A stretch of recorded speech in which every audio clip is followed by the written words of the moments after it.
Il semble que les entreprises technologiques essaient de te vendre la dernière nouveauté, tous les 2 jours. Les téléphones, en particulier, sont une source d'inspiration et certaines propositions ne se concrétisent pas toujours. Voici une liste de concepts de téléphones qui ne sont pas ou ne peuvent pas devenir populaires. 1. Téléphone avec caméra à zoom optique. Les smartphones sont la raison pour laquelle la plupart des gens n'ont plus d'appareil photo numérique. Les seules exceptions sont les photographes et les cinéastes professionnels qui ont besoin d'un niveau de qualité et de performance qu'ils ne peuvent obtenir qu'avec un appareil spécialisé. L'un des plus grands avantages des appareils photo traditionnels est la possibilité de prendre des photos plus nettes à distance. Certaines entreprises ont tenté de combler ce déficit en créant des téléphones dont les appareils photo sont dotés d'un zoom optique réglable. L'inconvénient principal était que tous les objectifs supplémentaires rendaient le téléphone beaucoup plus encombrant. La plupart des consommateurs, qui avaient le choix entre les deux, ont fini par opter pour des téléphones plus fins et plus élégants, plutôt que pour une meilleure qualité de photo longue distance. 2. Les premiers téléphones utilisés pour les jeux. Les jeux sont disponibles sur les téléphones depuis bien avant l'apparition des premiers iPhones. Pourtant, leur qualité était bien inférieure à celle des plateformes de jeux mobiles actuelles. Cela n'a pas empêché quelques entreprises d'essayer de proposer un téléphone tout en un et un appareil de jeu portable. Nous pourrions exposer toutes les raisons pour lesquelles les différentes tentatives n'ont pas abouti, mais la plus importante est qu'ils ne pouvaient rivaliser ni avec les téléphones, ni avec les consoles portables de la même génération. Aussi, les bases de données de jeux n'étaient pas vraiment impressionnantes et les fabricants n'avaient généralement pas beaucoup d'expérience dans la conception de matériel de jeux vidéo. 3. Casque d'écoute Bluetooth intégré.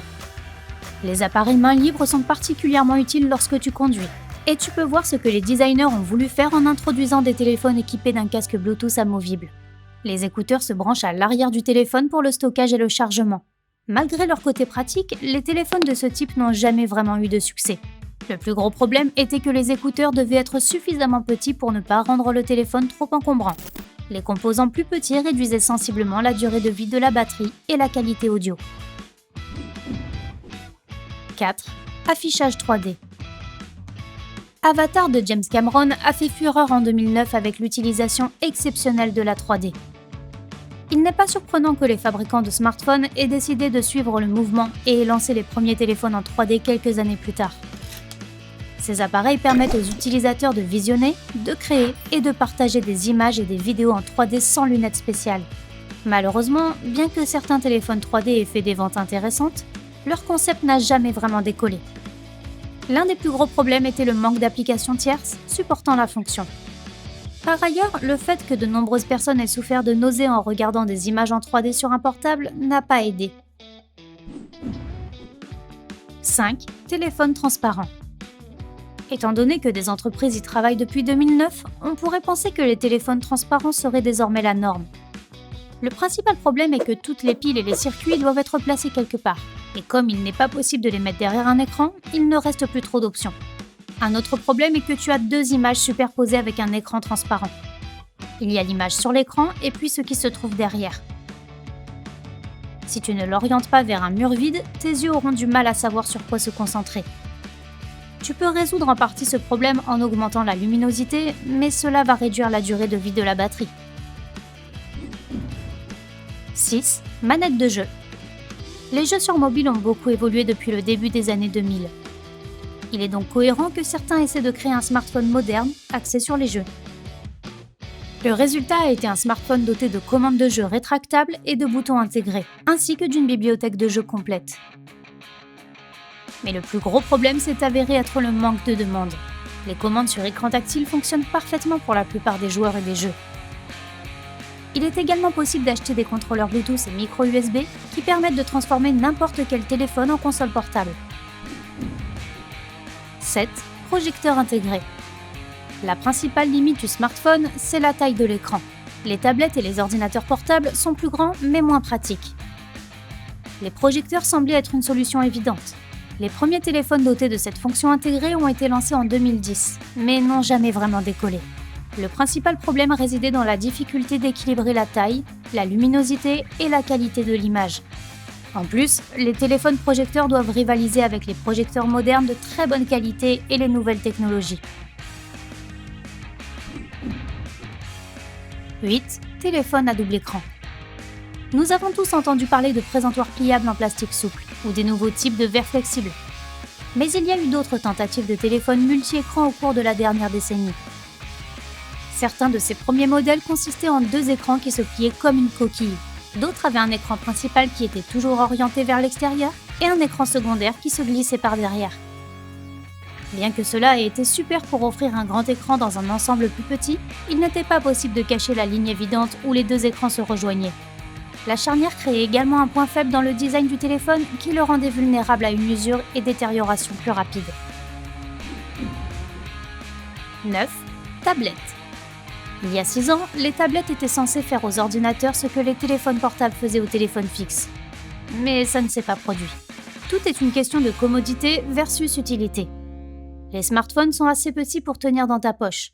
Tu peux les transporter partout sans avoir à te soucier des pochettes ou des étuis spéciaux dans ton sac. Un ordinateur n'est pas aussi facilement transportable, mais il est plus adapté à tout ce qui nécessite un équipement plus performant, comme la conception graphique ou les jeux. Les tablettes n'ont aucune de ces qualités. Elles sont toujours pratiques pour certains trucs, mais elles ne vont certainement pas remplacer le PC de sitôt. 10. Clavier coulissant. Les smartphones ont perdu leur touche petit à petit, au fil des années. Mais de nombreux smartphones à écran tactile étaient équipés d'un clavier coulissant pour une saisie plus confortable. Avec la tendance des smartphones à avoir des écrans plus larges, des cadres plus fins et moins de pièces mobiles, il n'est pas surprenant que les claviers aient été les premiers à disparaître. Tu peux toujours en trouver si tu sais où chercher, mais pour l'instant, les claviers coulissants sont loin d'être la norme dans l'industrie. 11. Le téléphone des réseaux sociaux. Qu'obtiens-tu si tu prends un smartphone, mais que tu supprimes la possibilité d'utiliser des applications ? Un téléphone de réseaux sociaux. Les appareils en question pouvaient prendre des photos et des vidéos, envoyer des SMS et des mails et te connecter à Facebook et Twitter. Et c'est à peu près tout. Si l'on considère que les smartphones peuvent faire tout cela mais plus encore, il n'est pas surprenant que ce ne soit pas un best-seller. Le téléphone des réseaux sociaux a été conçu comme une alternative au smartphone, pour les enfants et les adolescents. Le manque de fonctionnalités et son prix élevé n'ont toutefois pas eu un grand succès. 12. Écran cliquable. Un dispositif haptique est le mot sophistiqué pour désigner la réponse physique d'un appareil électronique. Des choses comme le grondement d'une manette de jeu ou les petites vibrations lorsque tu tapes sur quelque chose dans ton téléphone. Mais il y avait un smartphone qui est allé encore plus loin. Il ne se contentait pas de simuler une réaction physique, il la donnait. L'écran contenait un système mécanique complexe conçu pour imiter parfaitement la sensation d'un clavier. Enfin, ça, c'était l'idée. En réalité, lorsque l'écran fonctionnait, les gens se plaignaient que ça ne paraissait pas naturel et qu'il leur était difficile de taper. Quand il ne fonctionnait pas, cela rendait le téléphone pratiquement inutilisable. 13. Bandeau d'informations en continu. Est-ce que tu suis en permanence les actualités ? L'économie ? Si oui, tu as peut-être utilisé les téléphones équipés de téléscripteurs qui ont commencé à apparaître au début des années 2010.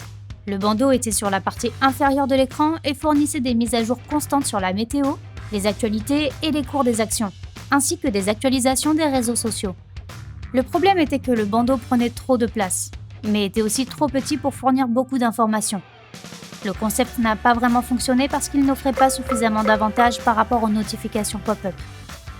Il serait intéressant de faire un bilan dans 10 ans et de voir ce qui a réussi ou non au cours de la décennie suivante. On se retrouve ici à cette occasion.